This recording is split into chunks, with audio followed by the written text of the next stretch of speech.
What the fuck is this piece of shit?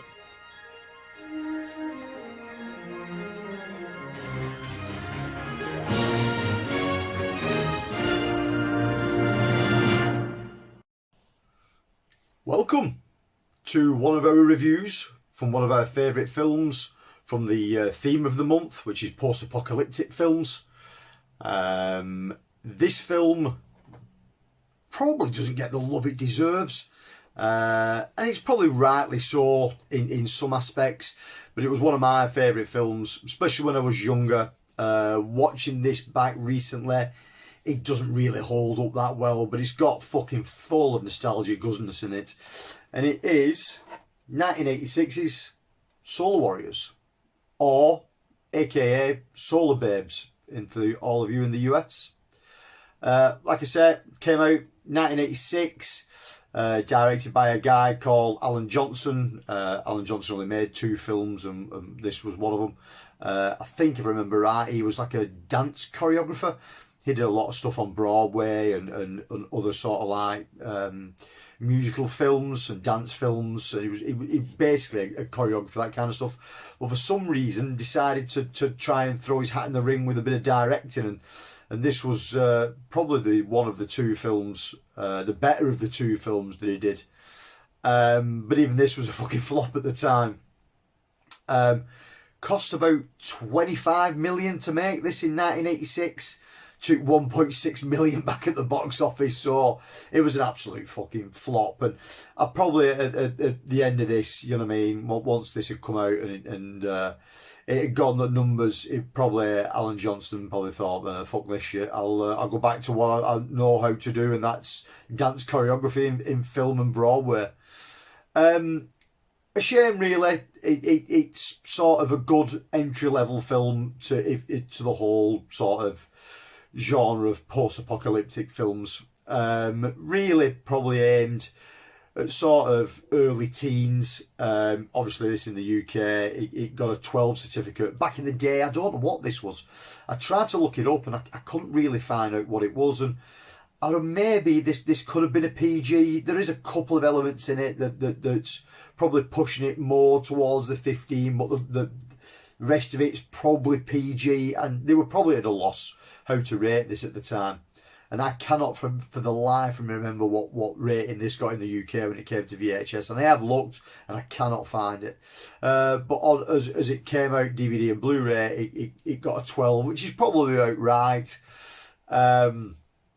This one, if you're familiar with films like Rollerblade and Salute of the Jugger, all those kind of films, it's another post-apocalyptic sort of roller skating film. For some reason, they seem to fucking love those in the 80s, very early 90s. I don't know what the hell roller skates have got to do with fucking, you know what I mean, nuclear war or fucking viruses killing most of the people. I've no idea, but roller skates seem to play a fucking massive part in some of these films. And this one was probably the worst of that kind of thing. Again, probably aimed at kids, sort of early teens. It's based around a group of teenagers that seem to be in a facility where there is no adult supervision apart from the people that's running this facility, and it's as though they're being brought up sort of within the society, where they are being brought in to be sort of like a militia group or a herd-handed military group. It doesn't really explain itself that well, and that's the biggest problem with this film. It never really explains anything. You just sort of bobble along from scenario to scenario to scenario. But these kids, the youngest kid of the group, he finds a glowing sphere in a water hole, and the problem with this, the problem in this universe, in this timeline of film, is water is being held back. Water's not an everyday sort of commodity. You can't get your hands on it. They're charging extortionate prices for it. And this young kid finds this sphere called Bodhi, which is an alien. Well, I think it's an alien life form. You sort of get that it's some kind of life form. and it starts to show him things of the future, of what can be or what can become. And the sort of kids sort of set out on an adventure to try and fulfil the prophecy that Bode is showing them. I suppose for the time, this was the who's who of sort of child acting. You had Jason Patrick in here from Lost Boys. You had Jamie Gertz in here as well from Lost Boys. You had Lucas Haas. He did a film called Witness, which is a pretty good film if you've never seen that. Also had Adrian Pasdar in it from Near Dark. Also had Richard Jordan here, who's been in fucking every sort of like exploitation film you could ever fucking think of, really. A decent film. I love it personally. I think 101 released it in the UK. I think in the US it could be out by it could be a Shout Select title.